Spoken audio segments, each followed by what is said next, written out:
Doctor ଆସି କୁହନ୍ତି ଆଦର୍ଶକୁ ଆମେ ବଞ୍ଚେଇ ପାରିଲୁନି, ସେ ସବୁଦିନ ପାଇଁ ଆମକୁ ଛାଡ଼ି ଏଠୁ ଚାଲିଗଲେ। ପଲ୍ଲବୀ ଏ କଥା ଶୁଣି ବହୁତ ଡରି ଯାଆନ୍ତି।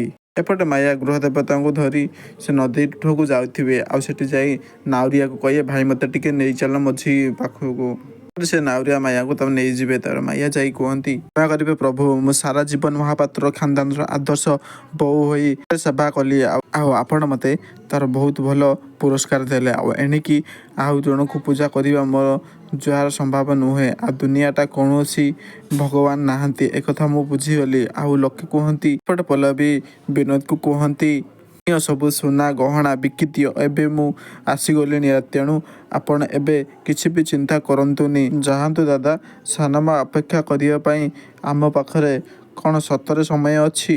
ମାମା ମନ୍ଦିର ଯାଇଛନ୍ତି, ସିଧା ଏଇଠିକି ଆସିବେ। ମୁଁ ତାଙ୍କୁ ଫୋନ୍ କରି ପଚାରିଥିଲି, ସେ ସକାଳୁ ସକାଳୁ କୁଆଡ଼େ ବାହାରି ଯାଇଛନ୍ତି। ସାନମା ଗୋଟେ କଥା ଜାଣିଛ, ଘରେ ଦେଖିଲି ଗୃହ ଦେବତା ଘରେ ନାହାନ୍ତି। ଫ୍ରେଣ୍ଡସ୍, ଆପଣ କ'ଣ ଚାହୁଁଛନ୍ତି? ପଲ୍ଲବୀ କ'ଣ ଆଦର୍ଶକୁ ଗୋଟେ ନୂଆ ଜୀବନ ଦେଇପାରିବେ? କମେଣ୍ଟରେ ନିଶ୍ଚୟ ଜଣାନ୍ତୁ।